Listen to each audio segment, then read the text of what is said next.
tam tsendere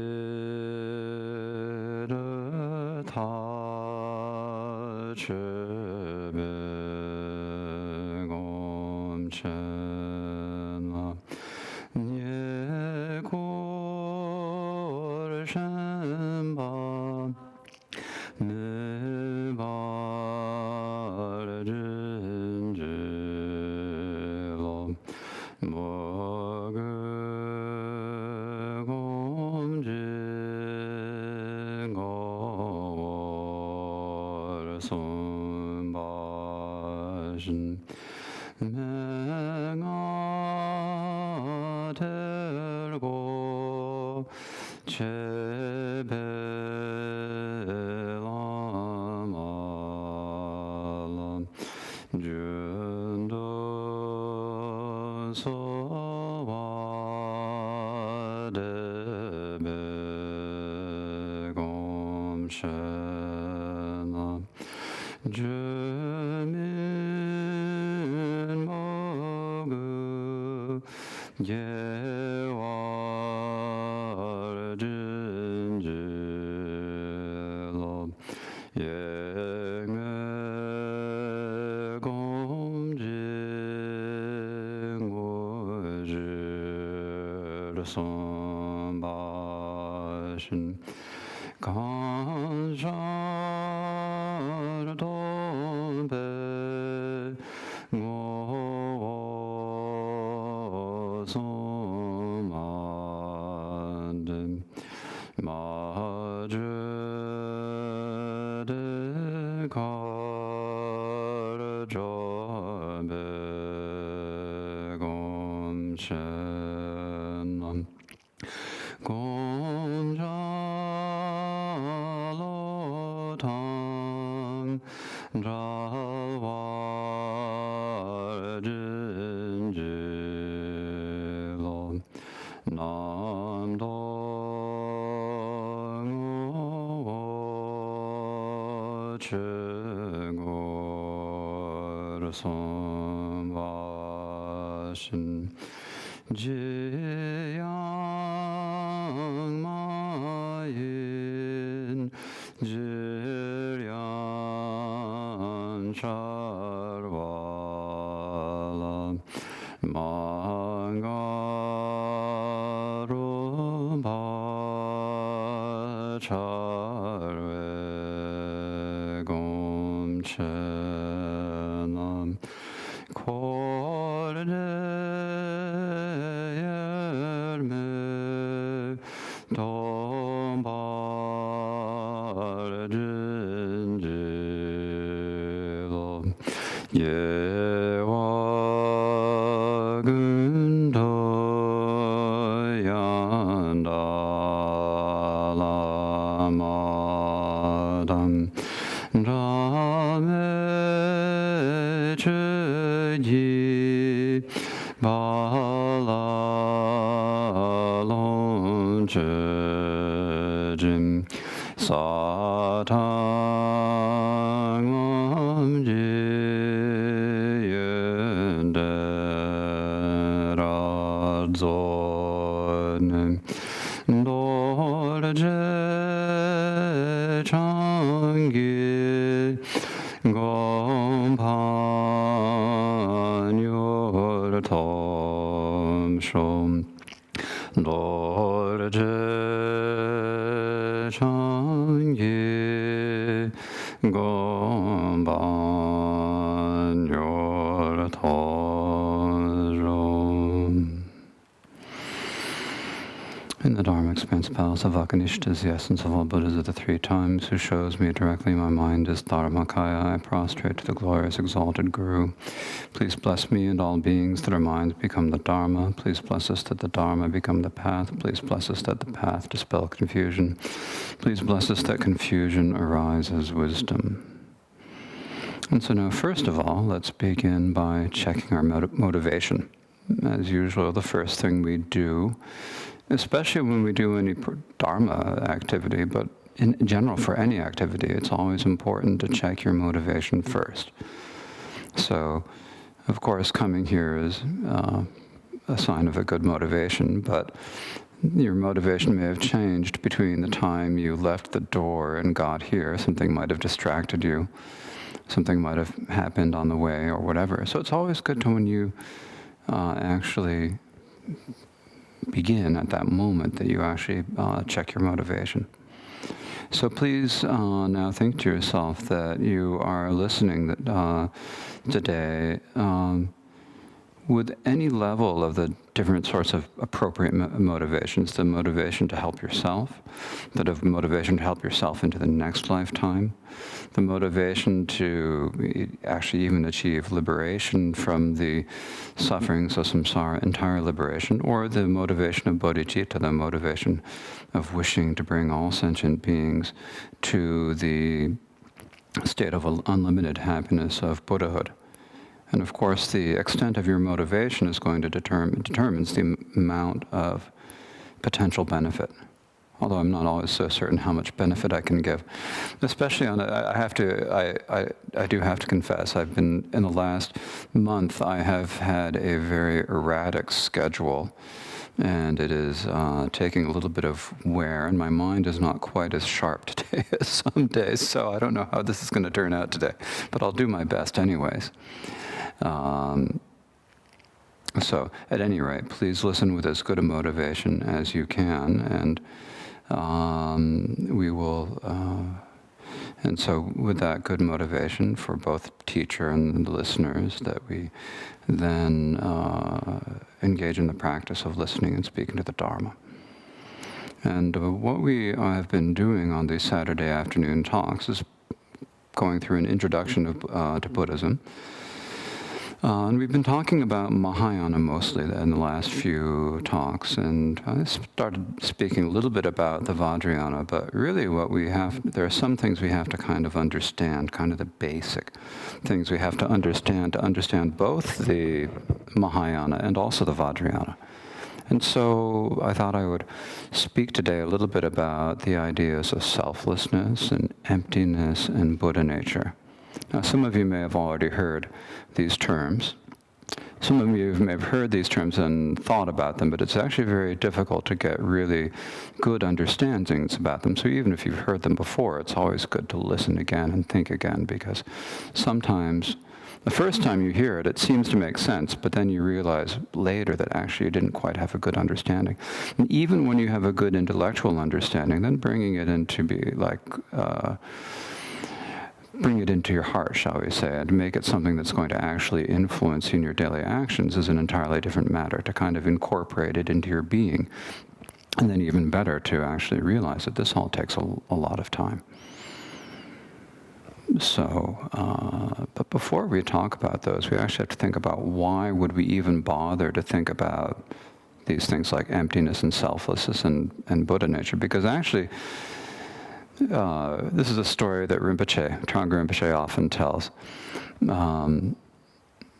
He was on an airplane once, sitting next to someone who said, "Are you a Buddhist?" And Rinpoche said, "Yes, yes." And this person said, why do you Buddhists always talk about such negative things?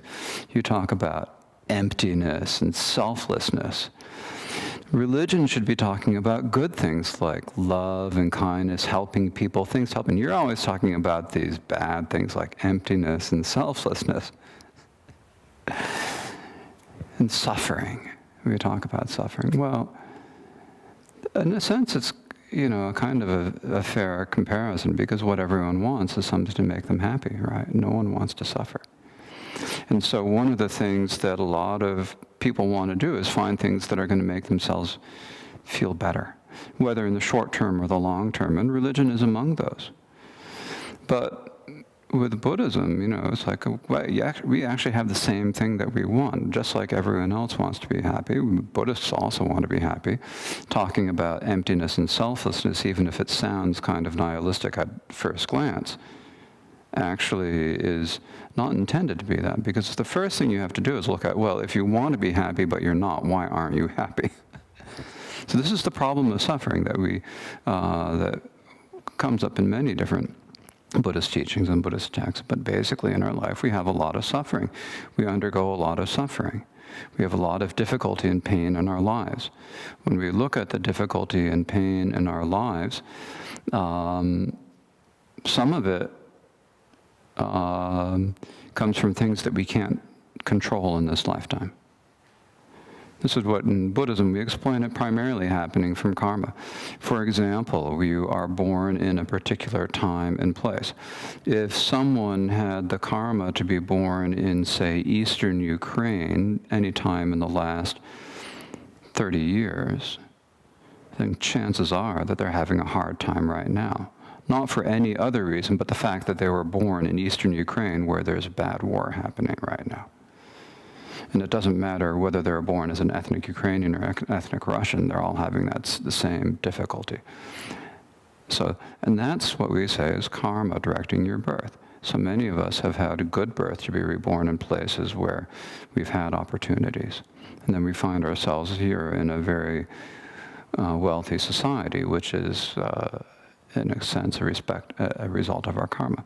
So the bad things come from where you're born, and the good things come from where you're born. In the United States, there are some people who say that actually the outcome of your life depends entirely on your zip code or postal code. Zip code is the U.S. way of saying the biggest single factor in determining your education, health, longevity, and all these other factors is what zip code were you born in, what postal code were you born in. It's the biggest factor. And why are you born in a particular postal code? It's because of your karma. So that's one thing. But then there are also other sufferings we have in our lives. And these are things that happen sort of on the short-term level. And often these are disappointments and so forth. And these come from often misunderstanding the world around us. Like we expect something to be a certain way, people to treat us a certain way, and then they don't, and we're unhappy. Some people actually treat us badly, and that makes us unhappy. Sometimes we have things that cause us different sets of pain. You might be injured, you might be in a car accident and injured, you might be get an illness or something like that, and we're often very unhappy about those. So there are a couple different aspects here. There are the things that we can't necessarily control, because even getting in a car accident might well have been a result of karma. It could have been a result of your own stupidity. If it's a result of your own stupidity, it's a different matter. If you were driving improperly, and you could, who knows? Anyways, there are times you can't say that everything that bad happens to you is the ripening of karma. There are things that we're responsible for in this lifetime. But even when there are things that we're responsible for or whatever, when we find ourselves in a painful position, whether or not, to whatever degree we're responsible for the pain, is in some sense not important because we're experiencing suffering. And any suffering, no matter who's experiencing it, is painful. It's just like our own suffering. And so our own suffering, other suffering. And there are often two aspects to it. There may be a physical basis to it. Like if you've been, a simple one is if you've been injured. You're injured, you've got a broken arm, it's painful, or whatever you have. There are kind of two aspects. There's a physical aspect of it, and then there's also the mental aspect. Of a lot of pain is actually quite mental. They've done a lot of medical studies with placebos, pain relievers and placebos, and they find that actually giving people sugar pills and telling them that their medicine is often as effective as many, that can be surprisingly effective. This is the placebo effect, right? So there's nothing it's just sugar. I mean, maybe we should all be taking sugar pills. Take your daily sugar pill too. Safe. But at any rate, so that's showing that a lot of it is in our minds. But basically, what most of our suffering comes because of either karma from the past or actions that we do now, and that often it means that we're doing actions that are motivated by what we call the afflictions. So what this means is that you have an attractive object that you like. Now, it could be a piece of food, it could be a piece of clothing, it could be a person, it could be someone else, anything that you find attractive. And when we see something that's attractive, then we feel greed or lust or attachment for it. In Sanskrit and Tibetan, these are all the same word. So in English, we divide it into kind of two different words. You feel something and you experience or you see an object, you hear an object, or sense it somehow, and then you want it. So that's what we're speaking of. That's greed, or I'll just say greed for simplicity's sake right now. Then we see things that are unpleasant objects that we want to get rid of, that we want to avoid. We don't want them. So that feeling of wanting to eliminate other things is what we call, the Sanskrit word is very strong. So in English you could say either aversion or hatred. The Sanskrit word is closer to hatred, actually, dvesha. And in Sanskrit and in Tibetan it's also shedang, it's also a very strong word. So you see something you don't like and you want to push it away. So we have these two reactions. There's the seeing something you like and wanting to get it, that's greed. And then you've got the seeing something you don't like and wanting to push it away, that's hatred or aversion. Then we also have the problem of indifference or ignorance, which is where you see something that you perceive an object that's neither attractive nor unattractive, it's a neutral object, and you just ignore it.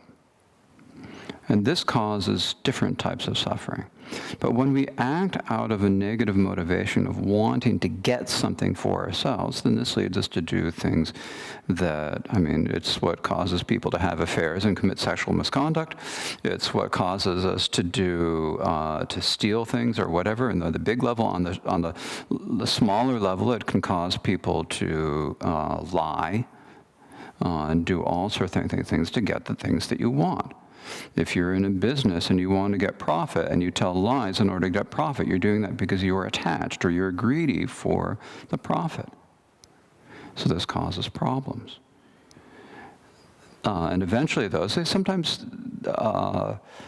they might seem like they help us in the short term, but in the long term, because of karma, they will come back and affect us. Then there are things that we don't like and we try to get rid of them.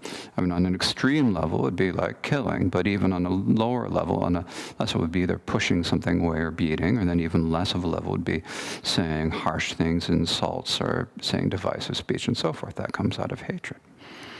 And then you have the indifference where you just totally ignore the other person, and that can also cause painful situations that we don't even realize are there. So these are the problem of all of the roots of all our problems. Generally, if we take the one that most people easily recognize, it's anger. So you see something that someone is doing something that is going to hurt you. At first you feel hatred, that hatred then leads to anger. That's the sequence. Hatred or aversion, and then the next step is anger. And then when you feel angry, then you're going to act. Then you feel like you want to act out of it. So you realize that that's a bad thing to do, and you want to stop it. But if you just say, "I'm never going to get angry again," it's really hard to stop it, because we have really strong habits of when someone does something, then you immediately go back. So just saying, "I'm not going to do it," is not an effective antidote for most people, because many people will say to themselves, "I'm not going to do that again," and then they do it over again. You've probably noticed this, maybe not with anger, but with other things. "I'm not going to do this again," and then you find yourself doing it again. "I'm not going to do this again," you do it again. Because merely saying, "I'm not going to do it again," doesn't help. So does that mean that there's no hope? We know that these afflictions, the anger and greed, hatred, delusion, the anger and pride and so forth that come from them, we know that they cause us suffering. But we can't just say, "I'm not going to do them." That doesn't work. So do we have no hope? It doesn't mean that. Actually, one of the things about Buddhism, we're always looking at causes and effects. We're often looking at cause and effects. If you say, well, what does greed and hatred and delusion come from? Well, actually, these come from the idea that there is a me. Like with greed, you see something you want. You want that because you think it is going to make you feel good. You want your me to feel good. I want to feel good. And when you want to feel good, you try to get things that are going to make you feel good. You see things that you think are going to make you hurt, and you try to get rid of them. Or you have been hurt, and you try to do something to get back at the other person, or being, or whatever. So that's all. There's this idea of there's this me who can be helped by good things and harmed by bad things. So it all is based on this idea of a me. So we have to look at, well, this idea of a me, is it a real thing? Because if there is a real me, then there's not much you can do about it, right? If there really is something that you can say, yes, this is Khenpo David. Where is it? What is it? If there is something, then you can meditate on selflessness all you want, but it won't help because it doesn't match the way things actually are. So then we look at ourselves and we say, well, okay, is there a me or not? Well, what is it that the me would be? Is it my body? Well, is it the whole body or part of the body? If it's the whole body and then you lose, like you have your hand amputated after a car accident, does that mean you're less of a person? You certainly don't feel it. I mean, you have less of a body, but you're not less of a person, right? So it's not the whole body, because otherwise, if you amputate your limbs, then or lose your limbs for whatever reason, then you're less of a person. We know that that's not the case. Because the people who have, people who are amputees, they often are just as whole people as anyone else, right? So that's not what the self is. Is it each part of the body? Well, if it's each part of the body, then each part of the body would have like the whole self in it. And then you'd have 10 fingers and 20 toes. So that's be 20 selves there and so forth. So it's not each part. It's not really the combination. Because then if you change the combination, then it is no longer that. So the body isn't really it. And are our minds actually me? Well, our minds aren't really me because we think of it as mine. And if something is yours, it is not you. There has to be you that owns the oars. Like, this is my watch. Right? This is my watch. And I am not the watch.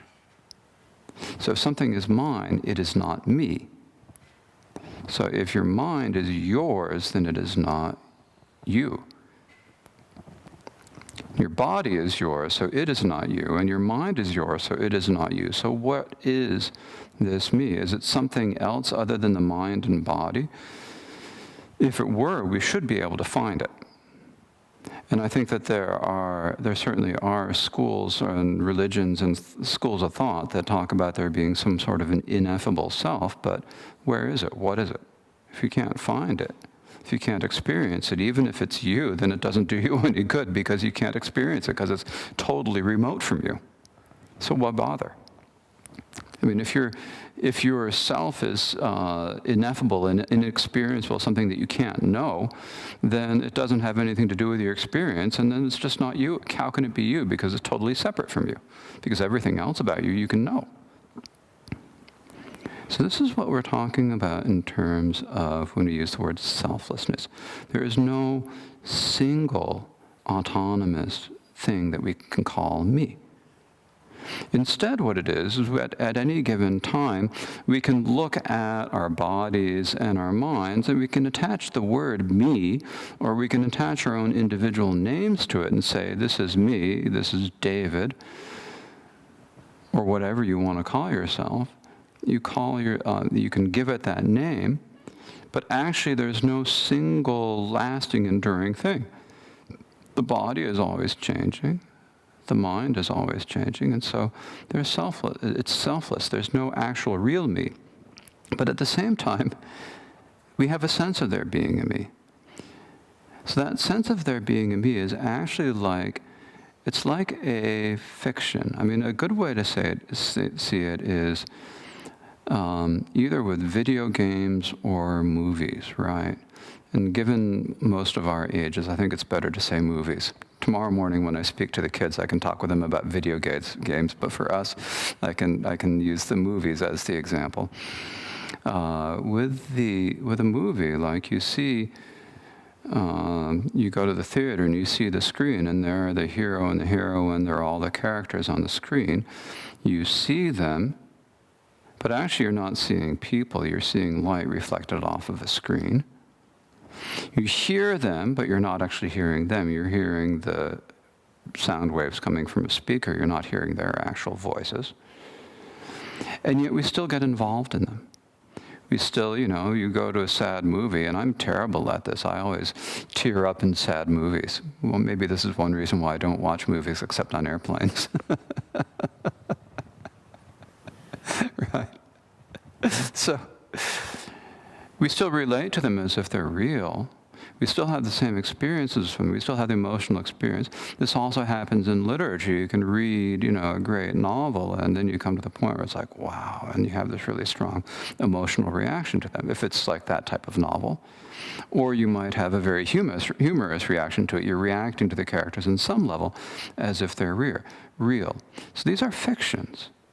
So fiction still produces something that we experience, right? And something that also can teach us about ourselves. Like if you read some of the great novels, the ones that, I stopped reading too many novels a while ago, probably when I was too young, but the things like Toni Morrison's Beloved, or the 100 Years of Solitude by Gabriel Garcia Marquez, or whatever, the great Russian novels, the great English and American novels, whatever you're reading, the great Chinese novels, when you're reading any of these stories, you can have the experience of really feeling the characters and having a real reaction, and also learning something about life and so forth. Right? But is it real? No, it's fiction. Does it mean it still teaches you something? Yes, it does still teach you something. So even though it's not real, it can teach you something. When you see a movie, even though it is not real, it can teach you something. It can make you feel something.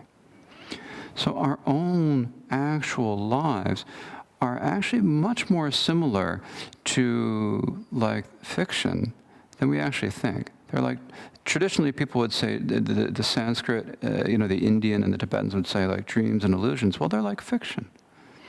When you have fiction, you have a bunch of causes and conditions, the words on the pages, the pieces of light reflecting off the screen or coming out of your screen if you're watching it on a LED or whatever. You have the sounds that are coming to you through your headphones or over the speakers or whatever. You have these causes and conditions that are creating impressions that we relate to as if they were relating to a person. Similarly, in our own lives, we have different causes and conditions that are creating lots of sensory impressions and so forth that create an illusion of there being real outside world, real extra other people, and we treat them as if they're all enduring and real and lasting, but they're not. Just as if we look at ourselves and we see that actually, I've from the time that I was a wee baby until now, I've changed tremendously, so you could hardly say it's the same person.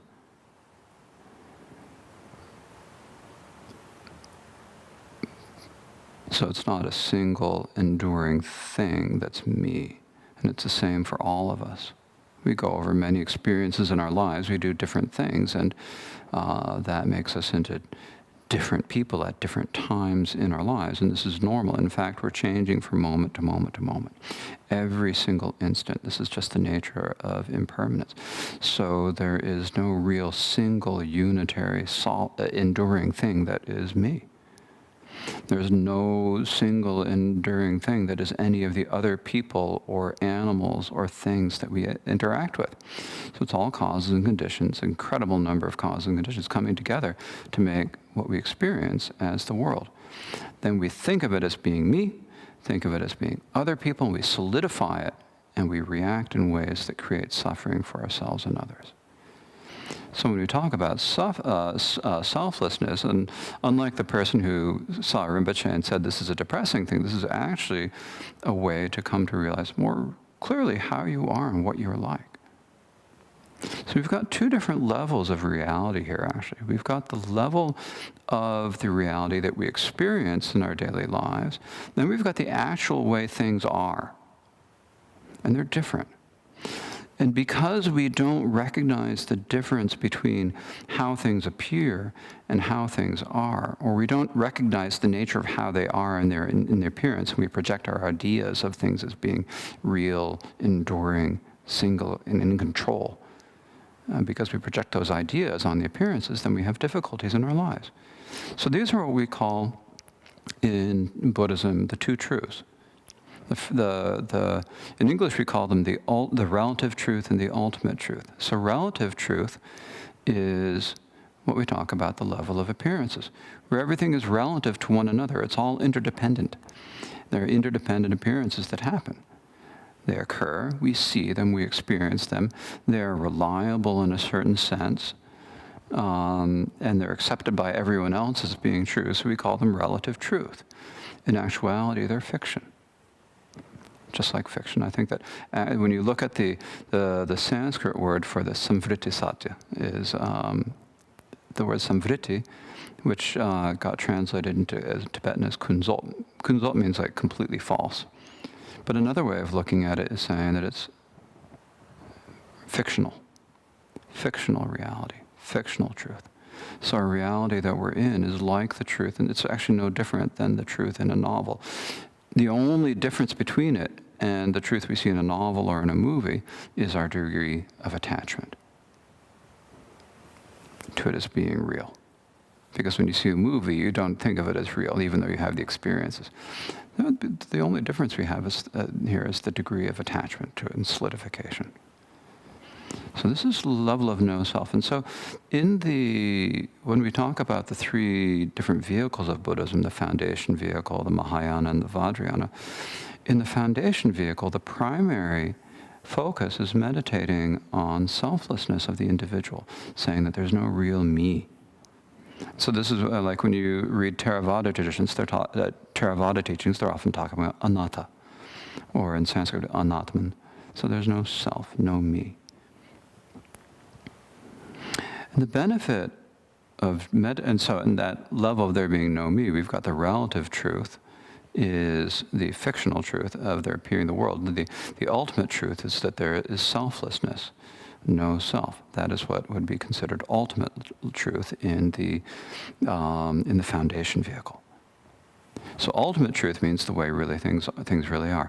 Ultimately, there are just our form, feel, the five aggregates: form, feeling, conception, formation, and consciousness, that come together and fall apart in each instant, creating many different appearances. So that's the ultimate truth.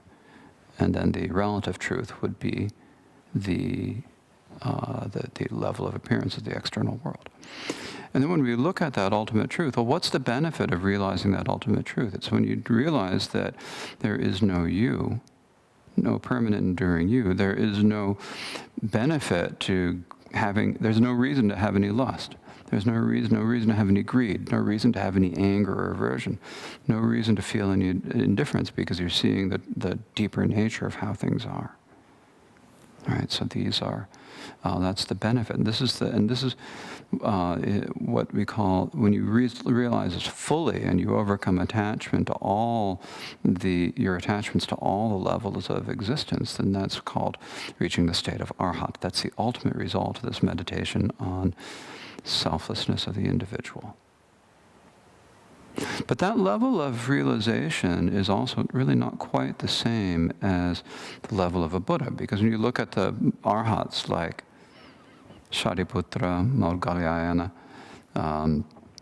Ananda, and all the other great arhats that we read about, or among the women there was Kapilabhadra, Upalivarna, and many others.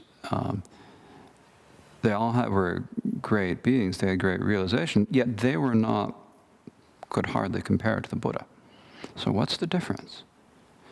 Well, when you do the meditation on the selflessness of the individual, this helps you get over what we call the afflictive obscurations. There are two types of obscurations. There's afflictive obscurations. These are the obscurations that prevent you from achieving liberation. These are the things that cause you most of your suffering. Your greed, hatred, delusion, wrong views, ignorance, envy, pride, all these afflictions. So when you overcome those, then you're freed of samsara and you no longer need to take rebirth. That's the level of arhat. But it's not the same as full Buddhahood, because they still don't have the level of knowing as same level of wisdom and knowing that Buddha has. And if we want to be able to help all sentient beings, because if we want to be free from suffering, then everyone else does too. And why should we stop with ourselves? I mean, the Buddha didn't stop. It's only because the only reason that all of the other arhats had any chance of achieving liberation is that the Buddha was not content to stop with achieving arhatship in his long course of training. And so for that reason, we also have to look more deeply. When the foundation vehicle, we'd say that the level of selflessness is the ultimate truth. In the Mahayana, we look and say, actually, it's not quite, because there's an even deeper level of reality, what we would call emptiness. So when you think about it, we say that there's the fictional truth of the world as it appears to us ordinary beings, and the Mahayana and the foundation vehicle are totally in agreement that that is the case, that's relative world, or the fictional reality. But ultimately, in the foundation vehicle, they say that you don't have to go further than looking at seeing that everything are aggregates. You can see the aggregate of form, you can notice the things in your mind, and as long as you don't, the various mental factors and cognitions in your mind, as long as you don't cling to them as being a me, you're fine. But that still doesn't get through our entire level of ignorance, because we still have a bit of dividing things into me and other, or the perceiver and the perceived. Dividing things into dualistic habits of thought. There's still a sense of looking at something else that's different from you. So in the Mahayana, we start to look and say, well, what are they? And you look at the deeper nature of things, and we look and we see that actually, just as there is no self of the individuals, then it's the same with anything else. They're all empty of any reality. So this is no real single, enduring, autonomous me. The same way, nothing is single, enduring, and autonomous. For example, if we look at these flowers, I mean, we've got a bouquet of flowers in a vase, and it looks like you're saying a bouquet. And you even use a word that's, in a singular in English, one bouquet of flowers on the table. But when you look at it, it's 5 different flowers. And each of these flowers has, dozens of petals. And they have, probably a dozen or more. Each of the stalks has a number of leaves on them. And when you go in, you can break it into smaller and smaller parts, and then in the end, you can't find any single thing in it. So it looks like one thing, but it's actually many things that are put together. And then when you break it down into smaller and smaller parts, you can't even find anything small. I mean, if we go take it down to the level of modern physics, we would say that, you get to the level of quarks, and the quarks are just like probabilities and wave functions. It's basically just a mathematical construct. So there's not even anything really there. And yet it appears to us. We still see the bouquet. We still see the individual flowers. We even see the individual petals if you're close enough. But there's nothing real there that's single or unitary, right? So this is what we mean by emptiness. There's, just as the selves are an idea that we project on it, then there are many different causes and conditions that come together to produce the idea of there being an external thing, or either being in our mind. We look at the things that happen in our mind, the experiences of, the momentary things, the thoughts or whatever that pass through our mind, thoughts and feelings and so forth. When they pass through your mind, if you look at them, you can't really find where they are. You can't put a finger on them. They're also made up of many different parts that all come together. So they also come from causes and conditions.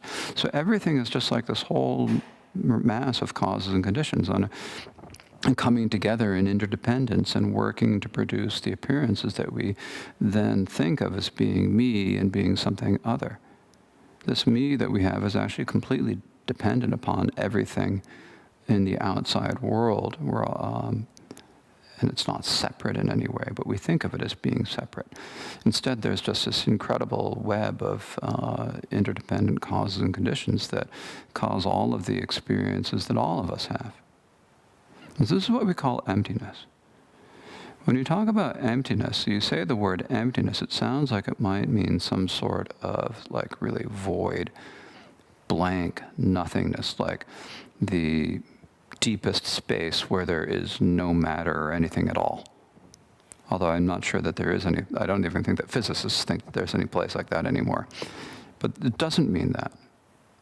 It doesn't mean just mere inanimate material emptiness. Emptiness means that there's nothing solid that you can grab onto in anywhere. There's nothing single enduring. Even down to the smallest particle, everything is just constant causes and conditions coming together in interdependence. So when you think of emptiness, then what really we're talking about is just this illusion of various things appearing to us and then falling apart, appearing and falling apart in a very rapid succession. Just as the frames in a movie pass by at 30 or however many frames per second, and yet we perceive them as being people or characters.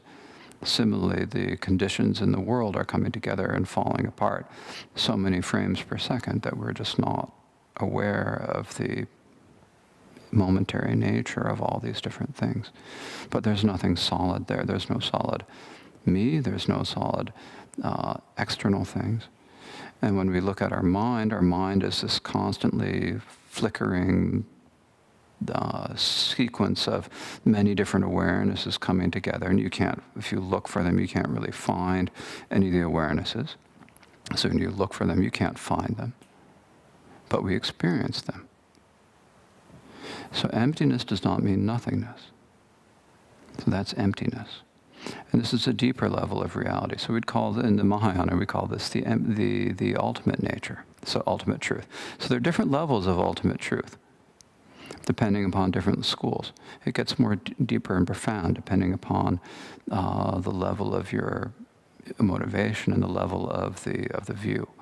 So the ultimate truth is emptiness. But it's what's important to understand, that emptiness is not nothingness. In the end, when you look at it and you see that all of this interdependent causes and conditions are happening, there's no way to distinguish yourself from the external conditions, and there's no way to see that no way to distinguish what is being perceived from the perceiver. And so in that way, you see that there's actually, when you look at it, if you think, one way to put it is that if you think, I'm looking at a cup, then there's something perceiving a cup, and there's a cup. Well, when you look at it and you realize that there's nothing real that is a cup there, then there can be no real cognition of a cup either.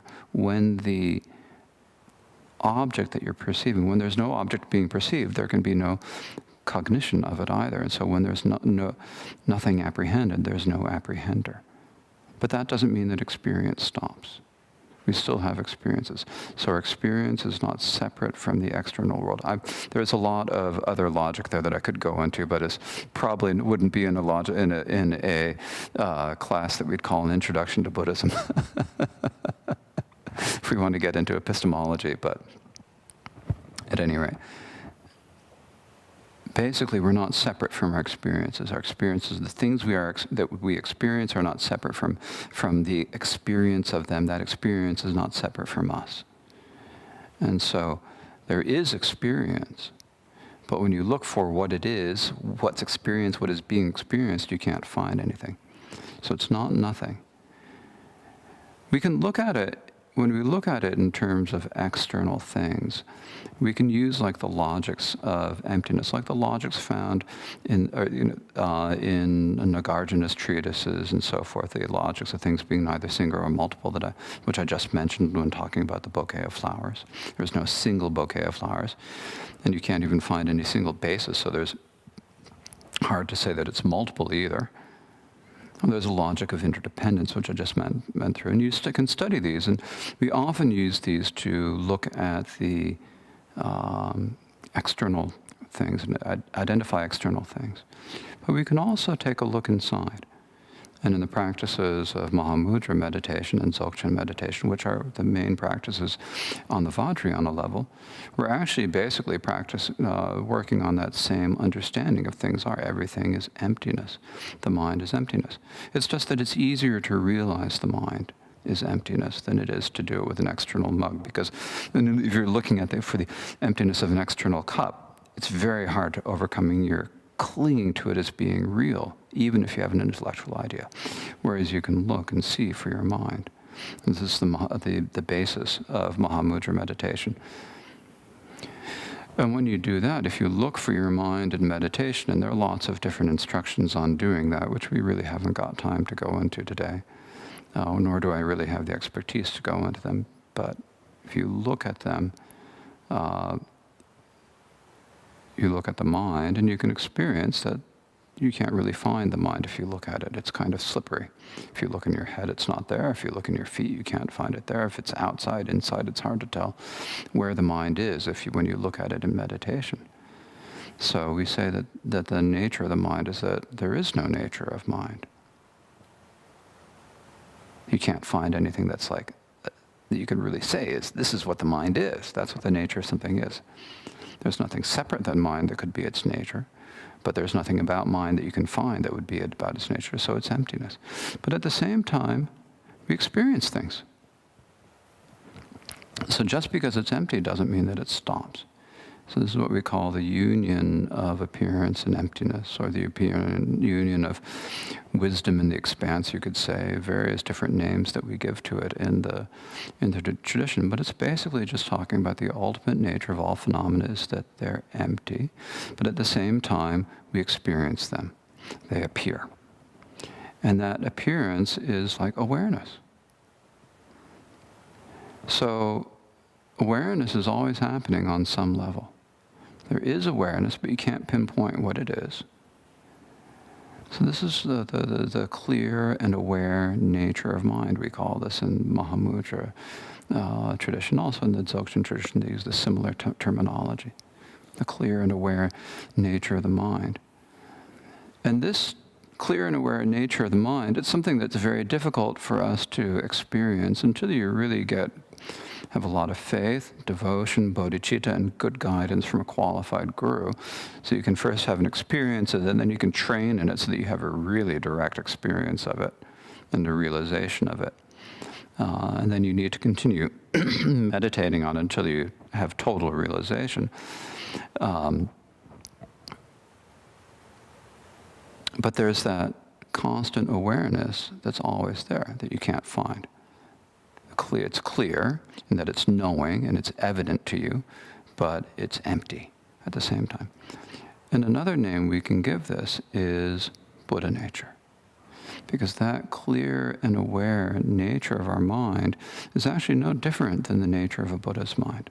It's the same. This is the cause of us being able to do anything, gain anything in the spiritual path, is that we have that capacity within ourselves. It's not so much a capacity as in something that would directly produce something, but if we can remove all of the misunderstandings that cover it, the deeper, the more subtler and subtler understandings until you can finally uncover that, unreveal it, then that is just revealing the Buddha nature that's within you. So we all have this Buddha nature. This nature of Buddha, we say we have that level of Buddha nature. It's not like there is something to have because it's empty. You can't say that it exists because you can't really find anything. But you can't say it's nothing because there is experience. So this is the ultimate nature. This is Buddha nature. It's very important to understand this. Sometimes we there are different ways that things are described in different schools. But when we come to speaking about like the Vajrayana, it's really important for us to understand what Buddha nature is. We have all of the qualities of a Buddha present within us already. This is our Kaji presentation of it, at least. We have all of these qualities there, all the qualities of the wisdom. Everything is there. It's just waiting for us to uncover it, let it out. Let it go. Instead of keeping it hidden, we're spending so much time and we're so attached to the fictional world that's around us that we aren't allowing the true nature to come forth. Now, we say we have all the qualities within us. That doesn't mean does that mean that there's some sort of solid thing that's Buddha nature? It doesn't. There's nothing. If you look for Buddha nature, you cannot find anything you can identify. It's beyond that. You can't really call it a self because there's nothing there to identify. You can't say this is what you can't put your finger on it. And yet we can experience it with the guidance of a qualified guru. So that's the kind of the ultimate level of reality. And this ultimate level, this Buddha nature, is no different from the emptiness we talk about in the Paramita Sutras. They're two different sides of the same thing.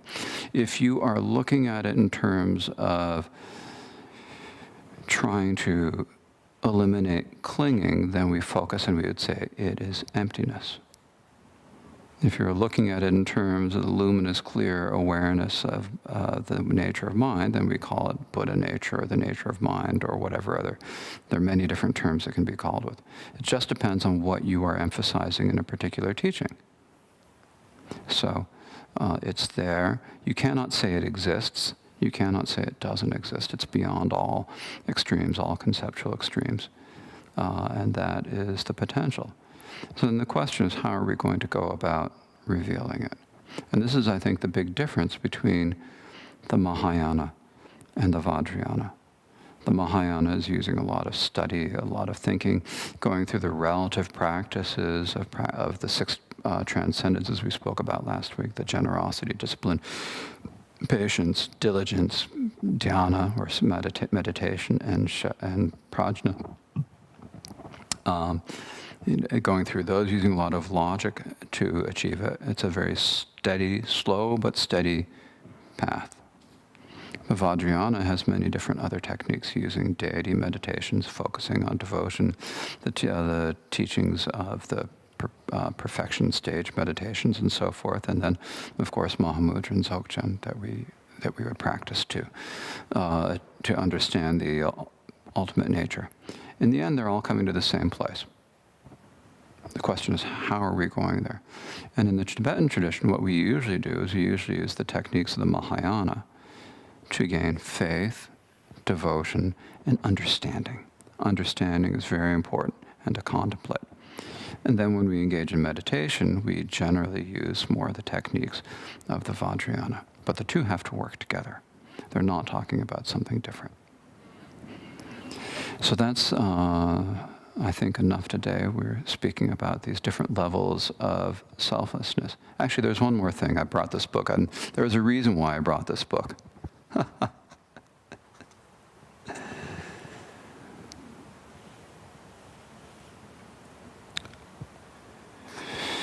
Yes, the way of the Bodhisattva. It's just basically talking about the reason. This is the part, one of my favorite passages in the Way of the Bodhisattva is at the end of the 9th chapter. After Shantideva has gone through all the logics, and this is the part that most people think is the most important part of the 9th chapter, all the logics and wisdom, prajna, it's the most important part of the book. This is the reason why people think that it's a wonderful book. But actually, at the end of that chapter, there's a long passage talking about the reasons why we need to go through and meditate on emptiness and understand it.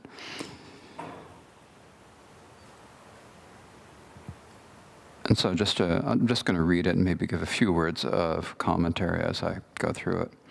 Wandering beings are like dreams, like banana tree when probed. Reaching nirvana and not reaching are not in suchness any different. When wandering beings, we are beings who wander through samsara.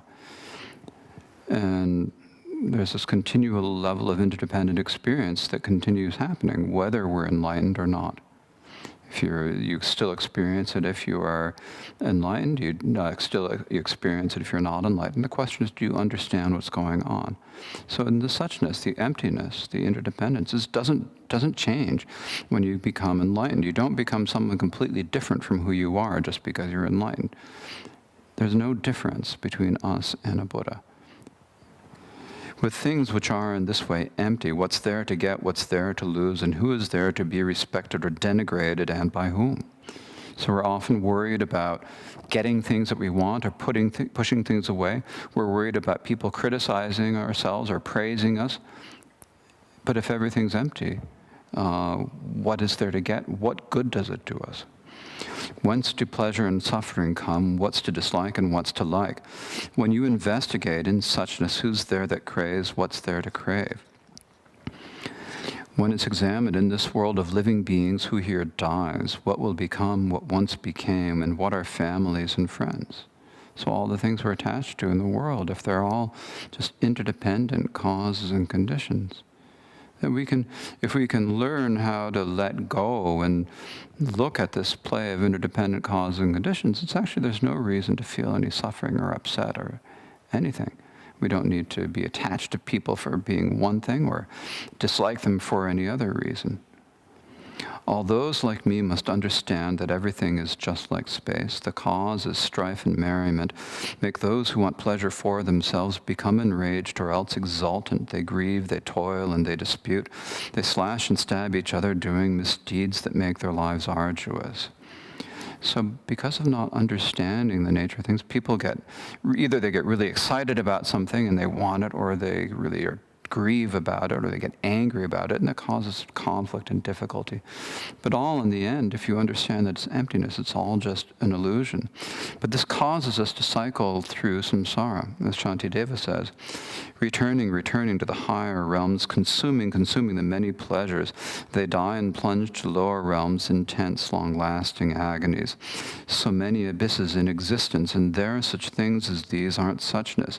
There too, they're incompatible. In existence, there is no suchness. There, the incomparable and dreadful oceans of suffering are endless, and there one has so little strength, and there life is so very short. There, in maintaining life and health and weariness from hunger and thirst and sleep and in adversity, in the fruitless company of fools, life passes quickly, pointlessly. Discernment is so hard to find. And there, what method could there be to stop the habits of distraction? There too the Maras try to make and one fall into the great lower realms, and there wrong paths are plentiful. It's difficult to get past doubt. It's hard to find these leisures again, most hard to find a Buddha appearing. Hard to give up the flood of afflictions, alas, the stream of suffering. Although the suffering is extreme, they do not see their own misery. Alas, it is most fitting to grieve for those deluged by suffering. Just as some bathe repeatedly but enter flames again and again, although they suffer terribly, they have the conceit that they are happy. Likewise, they live with the pretense that they will never grow old or die, but first they're slain, and then there comes the terrible fall to lower realms. So when will I bring peace to those ravaged by fires of suffering, by showering down from clouds of merit a rain of comforts to sustain them? And when will I, free of all focus, respectfully accumulate merit, and then teach emptiness to those whose focus brings them ruin? So it's the focus on things outside and thinking it's different than us that leads us to then have dualistic ideas, there being self and other.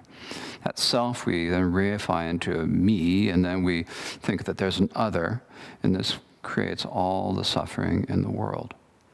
So when we're studying emptiness and selflessness, it's really important to keep this in mind, to remember that this is not an intellectual exercise. It's not something, of course there's a lot of intellectual pleasure that can come from, if you are that sort of person who gets that sort of intellectual pleasure, there can be a lot of pleasure to the thinking about it and considering it, but in the end it's not an intellectual activity.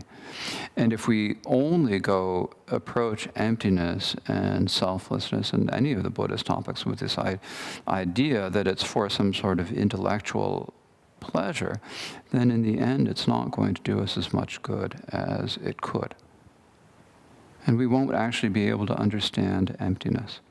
We'll have an partial intellectual understanding, but really to truly understand it and to be transformed to it, it will be too far away. So it's important to remember this. That when we think about, you often hear people, talking about the great Buddhist logicians, Nagarjuna, Chandrakirti, Shantideva, all these people teaching emptiness and people speaking about them very highly, and yet how much bodhicitta are we bringing to it? This is what's important. If we have bodhicitta, then studying this is beneficial. If we don't have bodhicitta, then in the end it will not really bring us very far.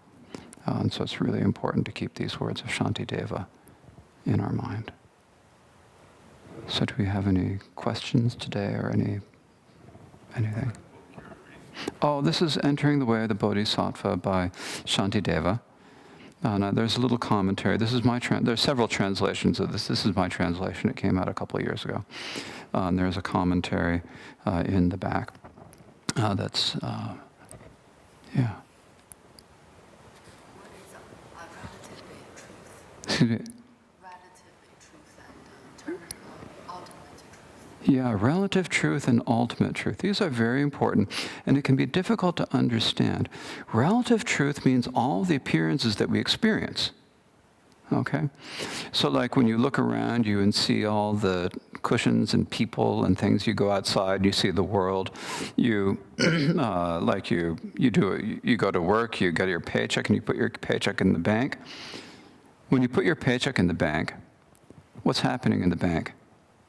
They're just doing some number magic and there's some electrons that are credited to your account. Then everyone agrees that you can spend money. Actually, what is there? What's there? But everyone agrees that you have money in the bank and you can pay your mortgage, you can buy your food and everything like that, right? That's relative truth. It works as long as we all agree that that's how it is. It's that level of fiction. It appears. The ultimate truth is how things actually are. So this would mean like the level of emptiness. And from our Mahayana perspective, the emptiness, the fact that there is no real thing, but there are many causes and conditions, our karma, the material things, and all coming together to produce these appearances that we experience. So that we experience the appearances, but there's nothing real about them. So that appearance, when you look at it on the surface level of the appearance, it is relative truth. When you look at its nature, it's ultimate truth. So the ultimate and the relative are not separate. It's just kind of looking at the same thing in different ways. Yes, Susan? So your teaching is an experience for you. Mm-hmm. Also, it's an experience for you. And also, even for Buddha's teaching, it's an experience. So is that ultimate truth? It depends on how the students Yes. perceive. It depends on how we all perceive. And of course, we have to use the relative to go through it. In another presentation, it's often talked about how there is a certain, I'm not going to say ultimate, but even though they're relative truth, they're also kind of absolute, shall we say, Dharma teachings. Another way of looking at it is that when you have a Dharma teaching, and you hear a Dharma teaching, what it's doing is it's actually just awakening something that's already in you, because you already have Buddha nature. So for example, you feel a Dharma teaching and you feel a bit of faith. Well, that faith that you're feeling is not actually something that you didn't have before. It's like your Buddha nature getting a little bit of it uncovered, and so forth. So this is like just an aspect of your own Buddha nature that's coming forth. It's not created new, it's just awakened by the teaching. But then you're talking your Buddha nature. There is me. You're talking, I'm waking. Well, it's hard to say. Well, in the way it appears to us, we say there is me and there's you.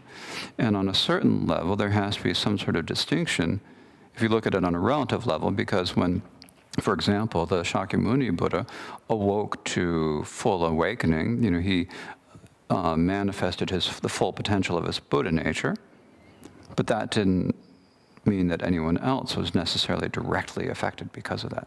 Sort of the indirect effect of doing this. So in a sense, all of our Buddha natures are the same because they're all the union of emptiness and awareness, and you can't distinguish. But in a sense, they're also, you can't say that they are the same. You can't say that they're different. They're not quite the same because we're all on different levels of the path. You can't really say that they're different. So it's kind of beyond conception. very difficult to sort of get your hand on it. But basically what's happening on a deeper level, when you're looking at it, when you receive a Dharma teaching, what you're doing is actually not gaining new knowledge, so to speak, but opening up the reservoir, the Buddha nature that's actually already there. When we're doing, the goal of practice, in a sense, is to remove the obscurations. The analogy there are many analogies for this in the Supreme Continuum, but there's the analogy, the famous one, of the big lump of gold that is been buried underneath a garbage heap. And it's got meters of garbage on top of it. And then there's this poor person who can't afford to build his shack anywhere except on top of the garbage heap. Because land in Vancouver is way too expensive, right? So he's got his shack on top of the garbage heap. There's this huge piece of gold under there. He would be rich. The gold does not say, yo, I'm down here. All you have to do is dig. And he doesn't know that it's there. And so someone comes by and says, this person has clairvoyant powers. And this clairvoyant person, she looks at it and she says, hey, that poor guy is really poor. And there's this big hunk of gold right under his shack. So she says, hey, you don't have to suffer. Get a shovel. Just shovel. You'll find this big piece of gold. And so then the poor person does, and he pulls out this piece of gold, and then it's like that. So this is the analogy. So when you say that poor person living on the garbage heap is like us in samsara. We've got the gold, the Buddha nature that's there.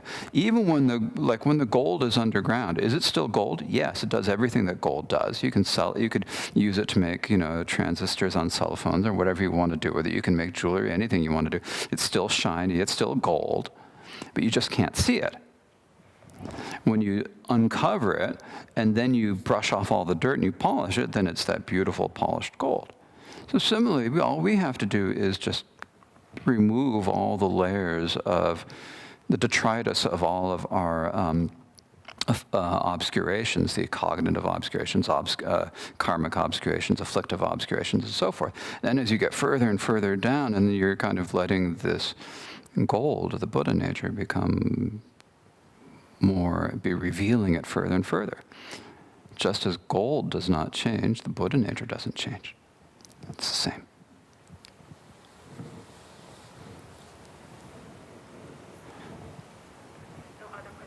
Okay. Sorry. So I know there's no self, myself. Today's me is different from tomorrow, and this life different from next life. But will the karma or experiences or conditions happen to this being will carry forward life after life? Mm-hmm. If luckily one day this being can go to the Pure Land, is there a sense of this being different from the other, like Buddha or peace?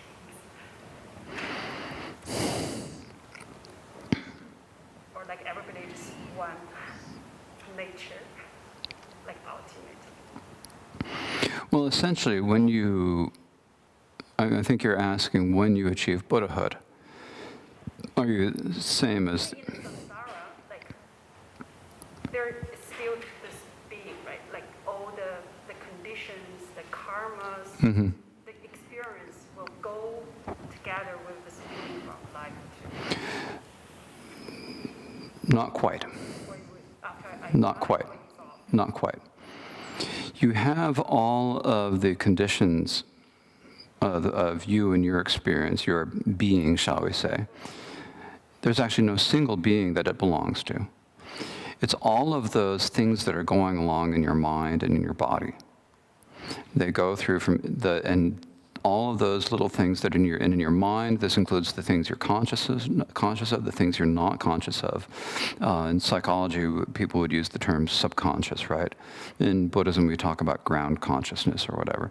So that kind of perpetuates itself, and it's impermanent, and in every moment acts as the cause of the next moment, and then as the different things in your subconscious or ground consciousness sort of filter up into experience and then down, there's just all kind of this whole combination of your consciousness and your body going together throughout this lifetime, and then when you die, then that continuum of that consciousness continues.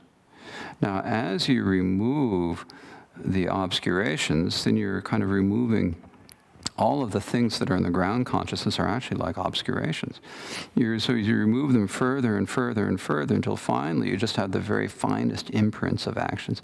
And then you remove them, and at that point, when you become Buddhahood, that sentient being that at this moment would be identified as Susan, or the continuum of that sentient being, at that point you can't really say that you're a sentient being anymore, because you no longer have any of the things that we would call a sentient being.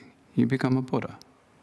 In a sense, it's coming out of it's a result of your activities. The particular manifestations of the Buddha depend upon the way you accumulate the merit, the aspirations that you make, and so forth. This does have an effect on how it manifests at the level of Buddhahood. So when you get to that level of Buddhahood, I think that for the Buddhas, we would say, are they the same or different? This is a very difficult question. I'm not sure that the Buddhas could answer it, but I don't think that they necessarily feel like there's a need to answer it. It's something that we can't understand.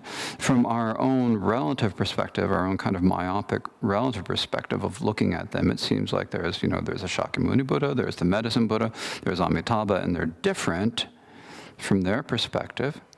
I don't think you could say they're the same or different. Okay. So let's maybe do just a few minutes of meditation. So please sit up straight. Think about your motivation.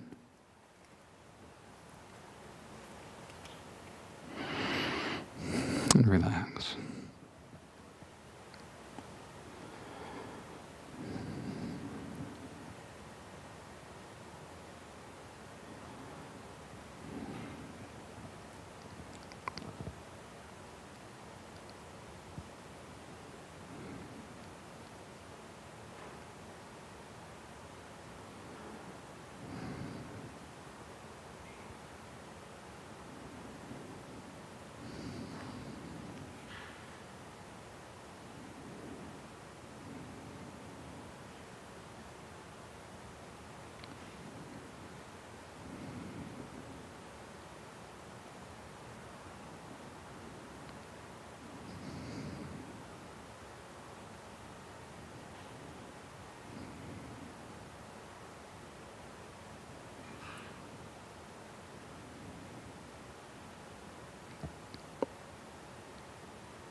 Okay. Let's now dedicate the merit. So the dedication of merit is on page 217, I believe. So think to yourselves that may all the good of teaching and listening to the Dharma today bring all sentient beings freedom from all the suffering of samsara and bring them to reach the ultimate state of Buddhahood. Osanam de tam jesibani tomnenye peranam pamchete Keganaji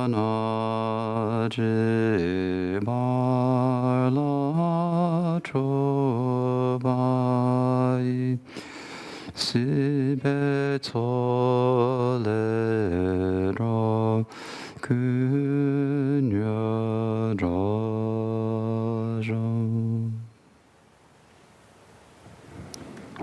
Thank you. This is class continued.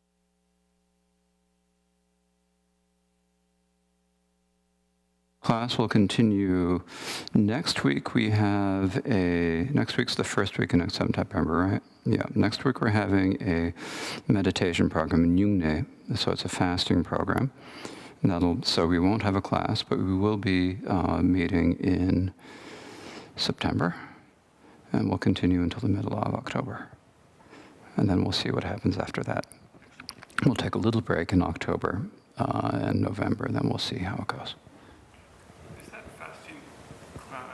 Course, is that in Chinese or is it It's a particular meditation practice, and our book for it has both the Chinese and the English translations. We usually recite in Tibetan, and it has the phonetics, so you can follow along. The way it works is it starts on the Saturday morning. We take particular vows, the Mahayana Sojong vows. There are 8 vows for no killing, no stealing, no sexual activity, no lying, no intoxicants, no great or high seats, no adornments, and no singing or dancing for 24 hours. So you do the practice in the morning, and you have breakfast. And then we get to lunchtime, and you have lunch, and usually they serve a big lunch because everyone thinks that if you're going to not eat for the next day, you have to have a big lunch. I'm not sure if that's actually the case. At any rate, so we have that.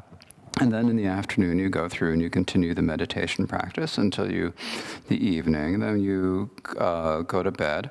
And from the time you go to bed on Saturday night until Monday morning at sunrise, there is no eating, no drinking.